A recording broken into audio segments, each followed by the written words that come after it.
Welcome to this explainer. For decades, the world's most intense conflicts were all fueled by the relentless pursuit of black gold, oil. Whole economies, alliances, military strategies, you name it, they were all built right around it. But if you look at the geopolitical map today, a massive, profound shift is underway. We are rapidly transitioning from the era of oil wars to something way more elemental and honestly, potentially far more devastating. We're talking about water wars. The rising tide of hydropolitics is completely changing everything we thought we knew about global security. So today, we're going to break down exactly how this silent threat is literally rewriting the world map. Okay, let's dive into this. Agli azim jang tel ke liye nahi, balki paani ke liye ladi jayegi. The next great war will not be fought for oil, but for water. Man, that is a chilling prediction, isn't it? For the longest time, this was just, a warning whispered by environmentalists and futurists. But right now, as we speak, those words are rapidly becoming a stark reality on the ground. Water isn't just a basic human right anymore. It is fast becoming the ultimate prize in global warfare. Section 1. Paani ki nahi jang, the new water war. The fundamental premise of this escalating crisis is brutally simple, really. Rivers just don't care about borders. So when one country diverts a river right at its source, it literally leaves the neighboring country downstream to die of thirst. Think about it. Traditionally, we've always viewed dams as these incredible marvels of modern engineering, right? We think dams equal electricity, dams equal progress. We built them to power bustling cities and drive economic growth. But today, a terrifying new reality has emerged.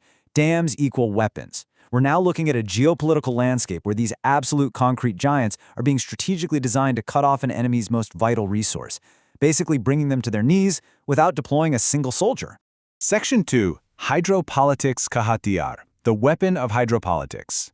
So the crucial point is understanding exactly how this whole silent warfare mechanic actually operates and why it's suddenly becoming a nation's most dangerous tool. Let's define the term.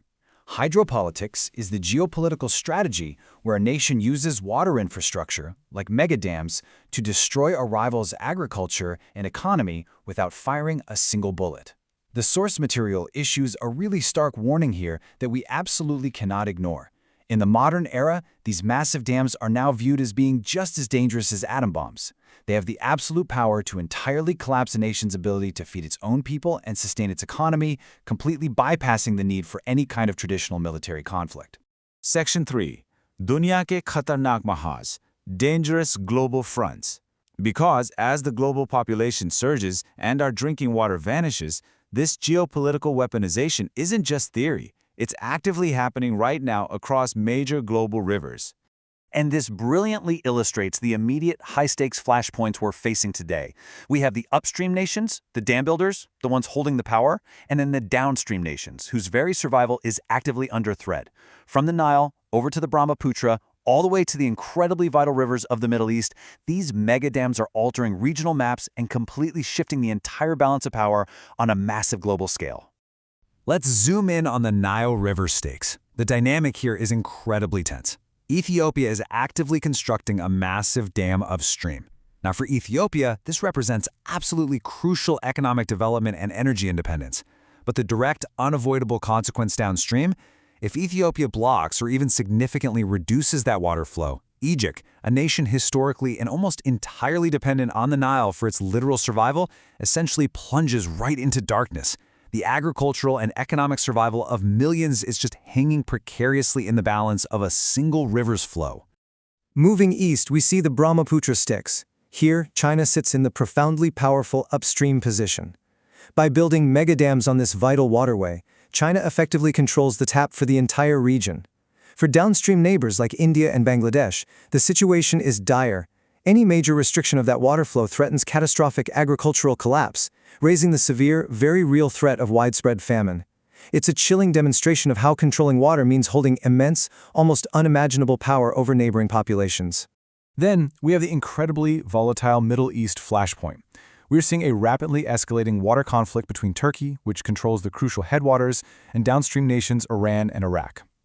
Water scarcity in this already tense region is acting as a massive force multiplier for existing conflicts. And look, this isn't just a localized dispute. It's a spark in a tinderbox. The deep concern outlined in our source material is that this localized fire could very soon engulf the entire world as these critical resources become increasingly scarce. Section 4. Kya bachao mumkin hai? Is survival possible? Let's move to and see how this builds into potential solutions and ask ourselves, can technology actually defuse this ticking geopolitical time bomb before it goes off? While the source material points to two specific technological lifelines, desalination and water recycling. Desalination allows us to systematically pull drinking water directly out of the ocean, while advanced recycling helps us endlessly purify and reuse the water we already have in our systems. We have to realize these aren't just convenient engineering tricks anymore. They are presented as humanity's absolute last hope to stretch our resources and prevent severe global devastation. But technology alone cannot solve human nature. And that brings us to the ultimate choice. Will humans agree to share water, or will thirst drive us to war? The technology to save ourselves exists right now, but the political will to distribute it fairly, across borders and across deep rivalries, that's an entirely different matter. We are standing at a profound crossroads, facing perhaps the heaviest ultimatum in human history. Which leaves us with one haunting question. क्या पानी के लिए जंग टाल सकती है? Can a global water war be avoided? Look at the evidence we've just unpacked through this explainer today. The megadams are already built, the vital rivers are choking, and global thirst is growing by the day. So, what do you think? Can diplomacy and technology actually help us step back from the brink? Or is a global water conflict inevitably our future? Let us know your thoughts in the comments below, and thank you so much for joining me for this explainer.